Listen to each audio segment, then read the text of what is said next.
சொன்னதில்லை. என்ன மிஸ்டர் பிரபுன்னு இருக்காரு, நீங்கள் நம்பர் கொடுக்குறேன். சரி, அவர் தானே? ஆமாங்க.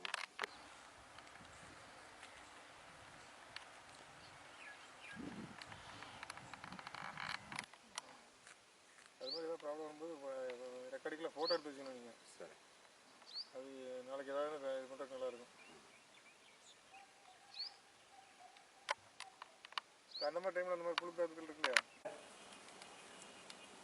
உங்களுக்கு என்ன தோணுதோ செய்கிறது வந்து பேஸு. அதனால் நீங்கள் உங்களுக்கு ஏதாவது வேறு வந்து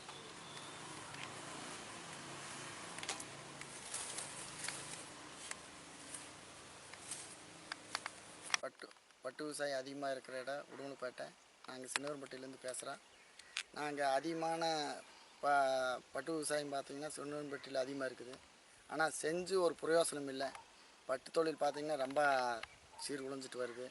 அது ஒன்று மொட்டு கொடுக்கறது கம்ப்ளைண்ட்டு, ரெண்டாவது நாங்கள் ஈல்டு எடுக்க முடியல. அதனாலேயே இந்த பட்டு தொழில் விட்டுலாமுங்கிற கண்டிஷன் ஆகிப்போச்சு. இதில் கவர்மெண்ட்டு ஒரு ஒத்துழைப்பும் கிடையாது. எல்லாமே ஒரு தொலைநோக்கு பார்வையில் ஒரு போயிட்டுருக்குறாங்க.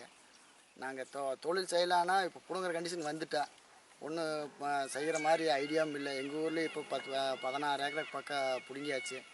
ஒன்று இப்போ நம்மளதே இப்போ பார்த்திங்கன்னா பிடுங்கிட்டு தான் இருக்கிறேன். ஒன்றும் தொழில் பண்ண முடியல. மொட்டு பார்த்திங்கன்னா ஜாக் சென்டரில் பிடிச்சி கேட்டோம்னா அவங்க நாங்கள்லாம் ஒழுங்காக கொடுக்குறோம் அப்படிங்கிறாங்க. ஆனால் கொடுத்து நாங்கள் பண்ணோம்னா ஃப்ளாச்சரி வருது, இன்னும் பால் புழு வருது. கேட்டோம்னா செட்டு கம்ப்ளைண்ட்டுங்கிறாங்க. அந்த பிரச்சனையை சரின்னு சொல்லிட்டு வேறு ஜாக்கில் மைசூர் எடுத்தால் அந்த பிரச்சனை வரமாட்டேங்குது. மைசூர் மொட்டில் கிருஷ்ணகிரி மொட்டை எடுத்தால் எங்களுக்கு ஒத்துழைப்பே வரமாட்டேங்குது. இந்த தொழில் வேண்டாம்னு சொல்லிட்டு நம்மளுக்கு ஒரு ஏக்கரை பக்கம் பிடுங்கியாச்சுங்க. இப்போ நிறைய விவசாயி பிடுங்கிட்டு இருக்கிறாங்க.